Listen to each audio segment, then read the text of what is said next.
Who's quarterback? Yeah, I mean, you think I'd make you a believer after 2 years, you know. But no, we got a couple of really, really good options, you know, in that. You got a lot of good options. Yeah, a lot of good options, you know, in that room. And, you know, I think that's, you know, what it's turning into. You know, I think some people probably ahead of the game when it comes to that.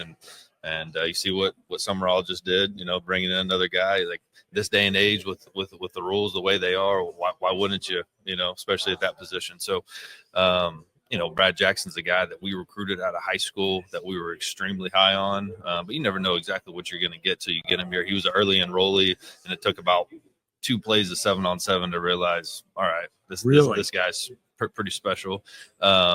You know, and you know, he got some playing experience last year at Vista Monroe, which was really valuable for him. You know, obviously Jordan was banged up. It was raining. We knew we were going to have to run the ball to beat those guys because they're a really talented defense. And you know, he came in there and really did exactly what we wanted him to do. So really excited about him. He had a great offseason. Holden Gerner's a guy that transferred over from Auburn.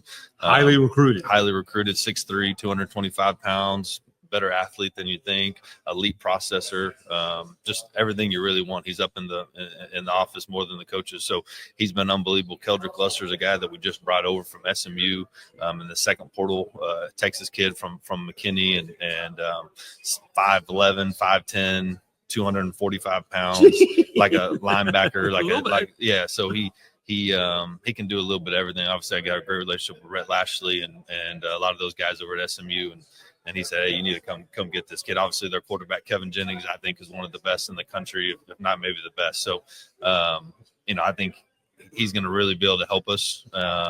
It's just the biggest thing for him is just when is that going to happen? You know, when you get here in June, you know, how fast can you pick up the playbook? How fast can you get adjusted to your teammates? So we'll see exactly what that looks like. But, you know, those 3 guys probably ahead of the pack right now. And then Nate Yarnell that was at Pittsburgh that started versus Clemson's threw for over 300 yards. Unbelievable kid, 6'7", 200-plus pounds. May have done a number on my orange. Yeah. So he a great kid, local kid, came in a little banged up from a previous injury at Pitt.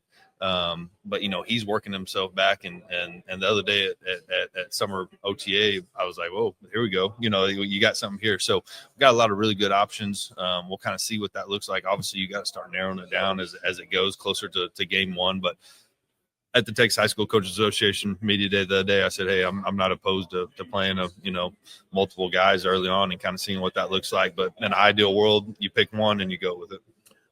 All right, he's G.J. Kinne, head coach of the Texas State Bobcats.